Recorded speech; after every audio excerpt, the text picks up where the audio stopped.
दुर्गा सोरेन सेना के जिला अध्यक्ष उज्जवल भगत ने नगर परिषद के द्वारा शहर के विभिन्न इलाकों में निर्मित कराए गए दुकानों को अनियमित व अवैध तरीके से बंदरबांट किए जाने के मुद्दे पर नगर परिषद के प्रशासक एवं कर्मियों पर सीधे तौर पर भ्रष्टाचार का आरोप लगाया है। इस मुद्दे पर उज्जवल भगत ने कहा कि एक तरफ नगर परिषद वर्षों से रेहड़ी व फुटपाथ की अस्थायी दुकानों से प्रतिदिन 10 रुपए वसूल रहा है, वहीं दूसरी ओर नगर परिषद के द्वारा बनाए गए दुकानों की आवंटन में धांधली भी कर रहा है। दुर्गा सोरेन सेना के जिला अध्यक्ष ने सीधे तौर पर कहा कि केवल दिखावे के लिए लॉटरी किया जाता है, जबकि लक्ष्मी पुत्रों को इस मामले में विशेष तरजीह दी गई है। उन्होंने कहा कि एक ही व्यक्ति को 3 से 4 दुकानें कैसे आवंटित कर दी गई। एक सवाल के जवाब में उज्जवल ने कहा कि नगर परिषद के पदाधिकारियों व कर्मियों को रिश्तेदारों के नाम पर भी इस तरह के आवंटन किए गए हैं।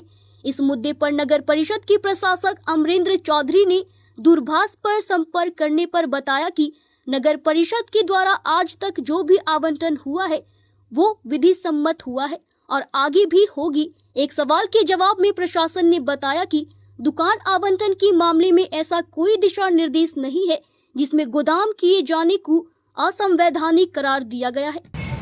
सबसे बड़ी बात, पाकुड़ के पदाधिकारी भ्रष्ट, जनता त्रस्त, एमपी एमएलए मस्त। ये व्यवस्था पाकुड़ की जनता को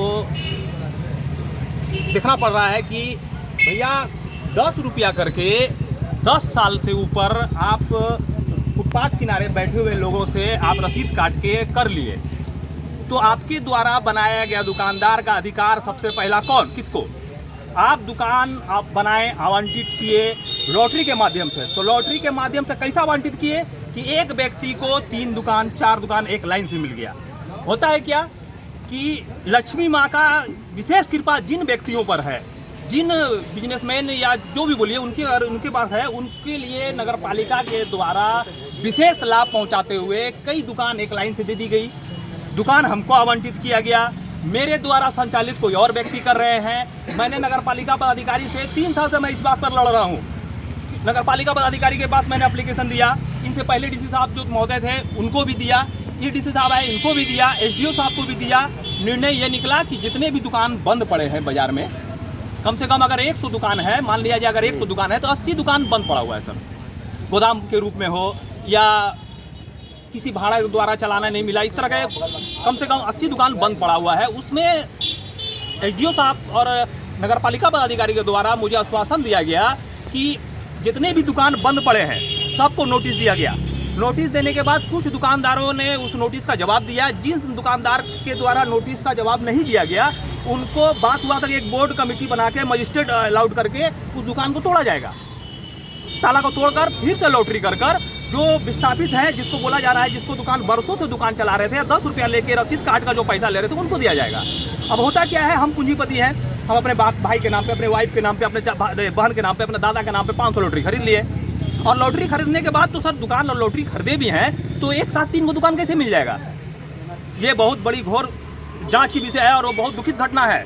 और सुनने में इतना तक आ रहा है कि दुकान मेरे नाम पे 99 साल का लीज किया गया मुझे, मैं उज्जवल कुमार भगत को मान लीजिए दे दिया गया दुकान 99 साल के लीज के लिए। अब हम क्या कर रहे हैं ना कि दूसरे लोगों को कैसा दूसरे लोगों को, भारतवर्ष में जितने भी जिला हैं सभी जिला का लगभग आप जाइए, बंगाल का, साहेबगंज का, दुमका का, गोड्डा का, ना कहाँ का आदमी लोग यहाँ पर दुकान ले लिया। कैसे ले लिया? आखिर कैसे ले लिया? कोई तो कहीं तो है कुछ उपाय। अब लक्ष्मी माँ का विशेष और सबसे बड़ी बात कि नगर पालिका के कार्यरत है, जो पदाधिकारी है, जो स्टाफ है, उनके नाम पर भी दुकान आवंटित है। वो कैसा दुकान आवंटित है कि उनके नाम पे तो है, उनके साले के नाम पे, उनके बहनोई के नाम पे, हमारे भाई के नाम पे। अरे क्या मजाक है जी, सब आप ही लोग के है तो फिर क्या पब्लिक को बुड़बक बना रहे हैं? लॉटरी करवाते हैं, 50 दुकान का लॉटरी करवाएं, 20 दुकान का लॉटरी करवाएं, 40-30 दुकान आप आपस में बंटर बाट कर लिए और लॉटरी करवाए हैं अगर सही नियम से, उसका फुटेज आप पूरे पब्लिक के सामने आप समक्ष पेश कीजिए, आपको समझ में आ जाएगा कि पूरा दाल ही काला नहीं, पूरा दाल काला है।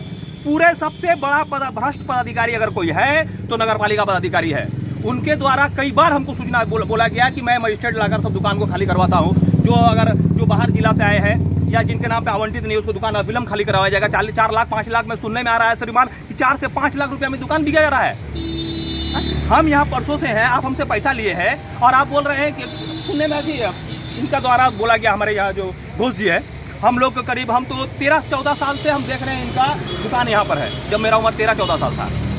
और अभी का और इनको बोला जा रहा है कि आपका दुकान है, ठीक है, मेरा दुकान नहीं था, तो आप किस अधिकार से फुटपाथ में, मेरा अधिकार नहीं है, मैं मानता हूँ ये संविधान के विरुद्ध में है, लेकिन आप 10 रुपया जो काट कर रसीद ले रहे थे, उसकी अधिकार से ले रहे थे। अगर 10 रुपया काट कर रसीद लिए है तब उनको दीजिए दुकान अविलंब। ये लोग बोलते हैं एसडीओ साहब के पास जाएंगे, एसडीओ साहब बोलते हैं कि नगर पालिका को बोल देंगे, नगर पालिका बोलता है ठीक है डीसी साहब के पास बोलिए। आखिर हम लोग कहाँ जाएँ? क्या मजाक बना कर रखे हैं पदाधिकारी लोग। और मैं इस मंच से ये चेतावनी दे रहा हूँ कि आप, मैं 3 साल से लड़ रहा हूँ, बहुत पाकुड़ में मैं किसी भी व्यक्ति से हम लोग लड़ना पसंद नहीं करते हैं, लेकिन अब ये बाध्य होना पड़ रहा है कि सबकी जांच हो। जितने भी नगर पालिका के स्टाफ है, सबकी आय से अधिक संपत्ति है। कैसे है? आप नौकरी जब कर रहे थे तो आपकी औकात क्या थी, आपकी सैलरी क्या था, आपके पास जमा पूंजी क्या था, और अभी क्या है, और अगर बेसी है तो कैसे है, इसकी जांच हो। और हम लोग बहुत जल्द तैयारी कर रहे हैं बहुत बड़ा विरोध करने का। और रही बात नगर परिषद का मेमोरेंडम में लिखा हुआ है कि किसी भी दुकान को जो अलॉटमेंट किया गया है उसको ना ही वो किसी को बेच सकता है, ना ही किसी को भाड़े में दे सकता है। ये ऑलरेडी कानून है, ऐसा ही बना हुआ है, लेकिन इसका विरोध में ही सब काम हो रहा है। तो प्रत्यक्ष आप आइए ना, एक लाइन से बोलने का क्या जरूरत है श्रीमान? हम लोग तो पाकुड़ का मूल वासी सोलह रैयत, हम लोग तो सब देख रहे हैं जी। आइए आप चले जाइए, 3 बंगला दुकान है, नगर पालिका का बनाया हुआ, पुराना बस स्टैंड नगर पालिका का बनाया हुआ है, मालपाड़ी रोड नगर पालिका का बनाया हुआ है, हटिया नगर पालिका का बनाया हुआ है, नया बस स्टैंड नगर पालिका का बनाया हुआ है। अगर नगर पालिका पदाधिकारी ये साबित कर देती है कि जिसको दुकान आवंटित है वो चला रहे हैं और एक व्यक्ति को एक ही दुकान दिया गया है, तो आप जो हमको सजा देना है दे दें, और नहीं तो पब्लिक के द्वारा। पाकुड़ से सुदीप कुमार त्रिवेदी की रिपोर्ट।